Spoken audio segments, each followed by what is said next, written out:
पाठ 16 हरेली तिहार। मेरा नाम नमित है और मैं छत्तीसगढ़ में रहता हूँ। हाल ही में मेरा एक नया दोस्त बना है। उसका नाम हरविंदर है। हरविंदर 6 माह पहले ही हमारे शहर रायपुर में रहने आया है। उसका परिवार यहाँ पर नहीं है, इसलिए वह अक्सर मेरे घर आता जाता रहता है। आज मैं उसे स्कूल में मिलकर हरेली पर्व के उत्सव में शामिल होने का न्योता दूंगा। मैंने जाते ही सामान्य सदाचार भाव से पूछा, क्या हाल वीरे? हरविंदर ने मुस्कुराते हुए जवाब दिया, ओए तू मेरे नाल पंजाबी विच गल करदा है? मैंने हंसते हुए उत्तर दिया, हाँ, साथ रहते हुए इतना समय हो गया है तो थोड़ा तो असर आएगा ही ना। बस तुम्हारी तरह 1-2 बातें बोलना सीख गया हूं। खैर, ये सब छोड़ो, पहले ये बताओ, क्या तुम मेरे साथ मेरे घर पर हरेली त्योहार मनाओगे? उसने पूछा। हरेली त्योहार? ए कौन सा त्योहार है? मैं ते इदे बारे कभी भी नहीं सुनिया। अरे, यह एक फसलों से संबंधित त्योहार है, ठीक वैसे ही जैसे तुम्हारे यहाँ बैसाखी का त्योहार होता है। वो तपाक से बोला, यानी मेली जलसीदा त्योहार? एक काम कर, पहले थोड़ा डिटेल विच बता। ठीक है, तो सुनो।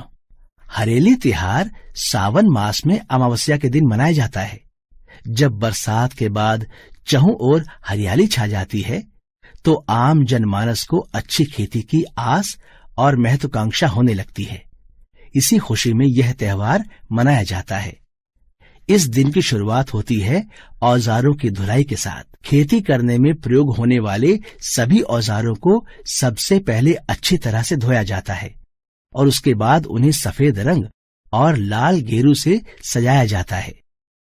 सभी घरों में महिलाएं हरे रंग की चूड़ियां और साड़ियां पहनकर सज धज कर इठलाती फिरती हैं। फिर बनाए जाते हैं स्वादिष्ट पूड़े। अब तुम्हारे दिमाग में सवाल आ रहा होगा कि ये पूड़े क्या हैं?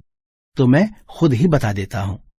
आटे में गुड़ वाला मीठा पानी मिलाकर उसमें सौंफ आदि डालकर गोल गोल पकौड़ों के आकार के पूड़े तेल में तले जाते हैं।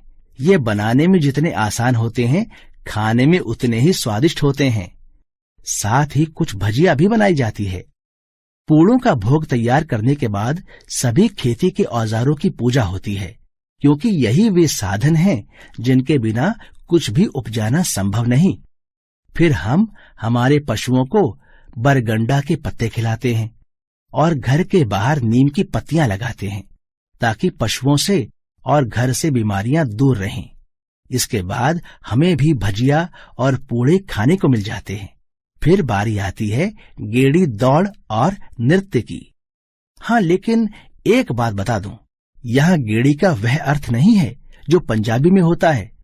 पंजाबी में गेड़ी मारना अर्थात घूमना फिरना, पर छत्तीसगढ़ में बांस के डंडों की बनी लंबी लंबी टांगों को गेड़ी कहते हैं। ये लंबे तथा मजबूत बांस की बनी होती हैं। इनमें करीब 1 फीट या उससे अधिक ऊंचाई पर आड़ा कटा बांस का टुकड़ा बांध दिया जाता है, जिसे पौआ कहते हैं। फिर इसी पौआ पर पैर रखकर संतुलन बनाकर चलना पड़ता है। इस पर चढ़कर चलना सीखना लोहे के चने चबाने जैसा है, लेकिन यदि एक बार संतुलन बनाना सीख गए तो फिर आप किसी को भी दौड़ में छका सकते हैं। इस दिन जो मेले आयोजित होते हैं उनमें होता है गेड़ी नृत्य, जिसे प्रौढ़जन करते हैं। मेरी माँ इसमें खूब माहिर हैं। वे ऐसा गेड़ी नृत्य करती हैं कि देखने वाला पल के झपकाना भूल जाता है। इस बार मैंने बाबा से 2 जोड़ी गेड़ियां बनाने के लिए कह दिया है ताकि तुम भी अभ्यास कर दौड़ का हिस्सा बन सको। लेकिन गेड़ी दौड़ और नृत्य के बाद हम दोनों बैलगाड़ियों की दौड़ देखने चलेंगे। खेतों के बीच कच्ची सड़कों पर होने वाली बैलगाड़ियों की दौड़ का रोमांच देखते ही बनता है। यदि अवसर मिला तो उनमें से किसी पर चढ़ बैठेंगे। तब बैलगाड़ियों के सरपट दौड़ने और उनकी घंटियों की आवाजों के बीच आपको कोई बात सुनाई नहीं देगी। सभी एक दूसरे का लंबे लंबे स्वरों में मनोबल बढ़ाते नजर आएंगे। इस समय लंबे स्वरों के साथ इसलिए बोला जाता है क्योंकि वो ध्वनि दूर तक जाती है और तेज सुनाई देती है। तुम सोचोगे कि ये दौड़ तो खतरनाक होगी, लेकिन ऐसा बिल्कुल नहीं है। ये पूर्णतः सुरक्षित है और इसमें पशुओं को भी किसी प्रकार की हानि नहीं पहुंचती।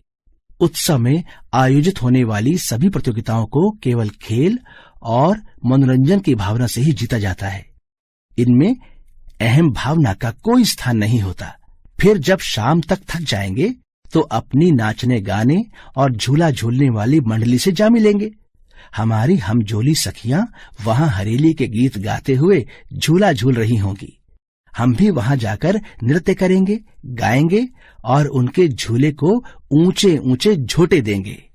इतना सब सुनकर हरविंदर ने कहा, ओह बस यारा, मैंने तय कर लिया।